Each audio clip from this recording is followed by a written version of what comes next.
Smrti vašega očeta Stanislava vam v imenu ljubljanske nadškofije, še posebej sobratov duhovnikov, izrekam iskreno sožalje.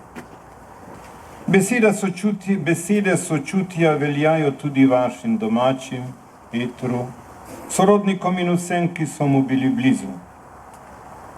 Gospodu se zahvaljujem za dar njegovega življenja in pričevanja zvestobe Kristusu in njegovi cerkvi. Kristjani vemo in zaupamo, da so se s smrtjo spone zemeljskega življenja razklenile v svobodo nebeške slave.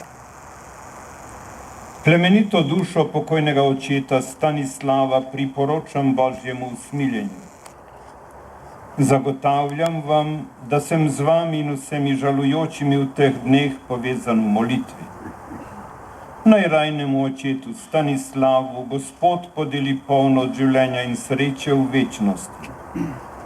Iskreno vas pozdravljam, Andrej Glavan, apostolski administrator.